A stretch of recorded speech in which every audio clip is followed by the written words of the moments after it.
In the 1950s, business was seen as solidly pro-family.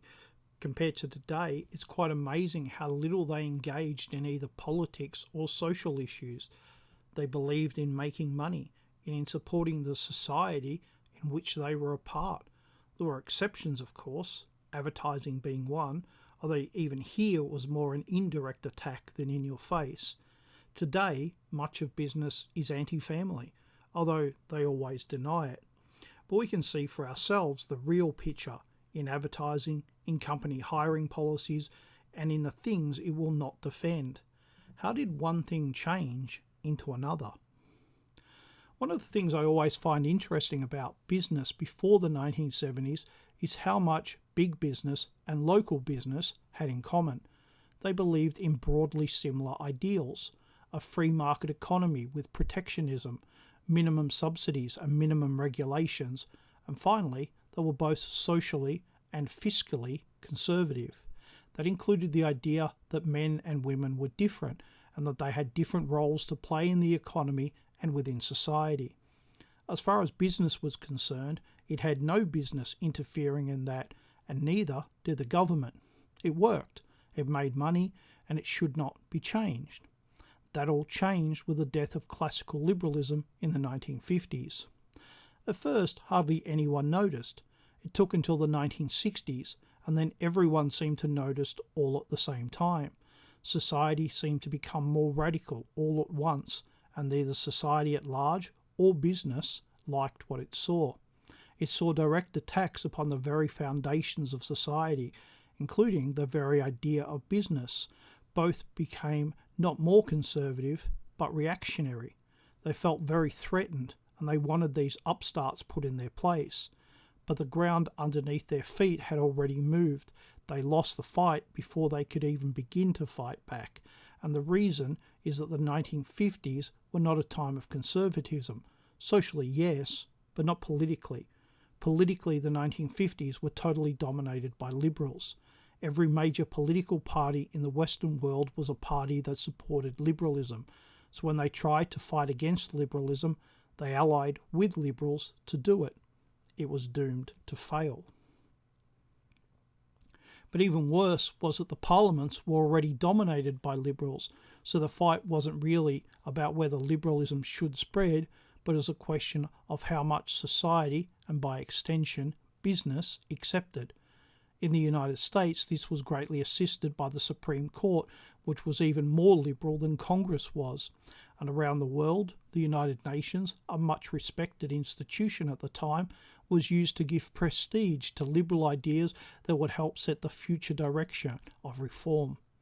But these things also alienated a branch of liberalism, the right.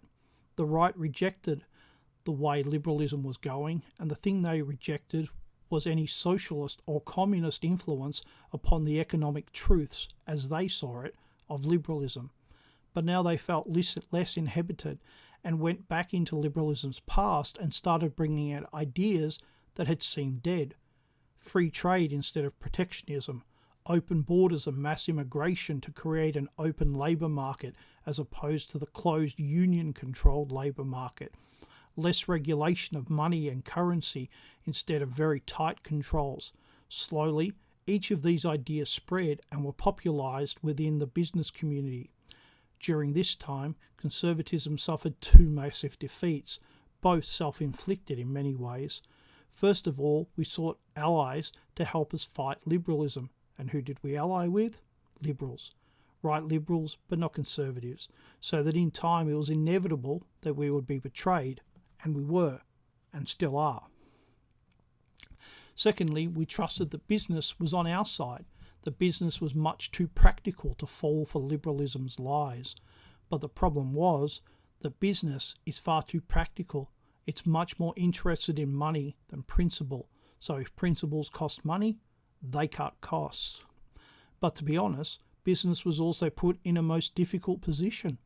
The law changed. What was once normal and legal was now made illegal. Feminist, the third leg of modern liberalism, pushed for women to be treated to all the advantages that men enjoyed, but not so much the disadvantages. The difference between men and women was now illegal, or at least noticing the difference was. It meant the business, whether it liked it or not, had to hire more women and therefore less men. It had to promote more women and therefore less men. A business found out something it never expected. There were advantages to hiring women over men. Women were very organised and loyal. They were disciplined and compliant. They respected authority and demanded less money. As a workforce, women were much easier to control. Sure, they had disadvantages as well. They were physically much weaker, with less stamina, which meant that women became rarer the more physical or dirty the job. They were less fit and took more time off work. And while relations between management and worker improved, management spent more time dealing with interstaff issues than ever before. As the 1970s wore on, another issue arose. Women were much more traditional than they let on. When they got married or had children, they tended to leave. After the business had invested years into them, they were gone. That had a serious effect on how business looked at the family. Now that business was legally compelled to recruit and promote women, it hated the fact that all that experience and training was wasted after 5 or at best 10 years. And the problem, women were those that married, as they tend to take on more traditional roles, which also meant that if they stayed, they didn't want to be promoted. That practical side of business kicked in. If women getting married is a problem for business, then marriage is anti-business. Business pushed the idea that it was pro-women, that it loved female employees, and much of that was true. Slowly it pushed the idea that the ideal businesswoman is single. A single woman can devote everything to the business, but a married woman has a divided loyalty, at best.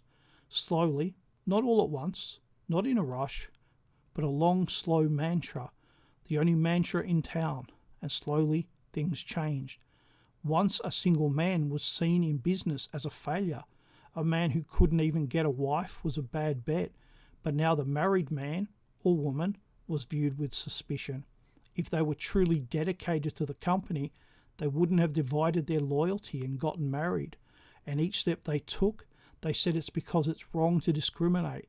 But of course, at each step, they did discriminate against the old idea and in favour of the new. But as they accepted one liberal idea, they also came to accept other liberal ideas. They found out that if they played the game, they could profit. They could get business, they could get government via the taxpayer to subsidise them, to pay for all kinds of business expenses, something classical liberalism would have regarded as obscene. But neither left or right liberalism really objected now. They had come to accept that that was the price of business. Today, business can be quite open in its hostility to the family. It's not universal. Not all of business thinks the same, but nearly all obey the rules. It's no longer unthinkable for a company to support homosexual marriage. It is no longer unthinkable for a company to lecture us on our environmental responsibilities. It's no longer unthinkable for a woman to run a company or a country and to still tell us about how she is discriminated against. The idea that business is conservative was always untrue. It's even more so now.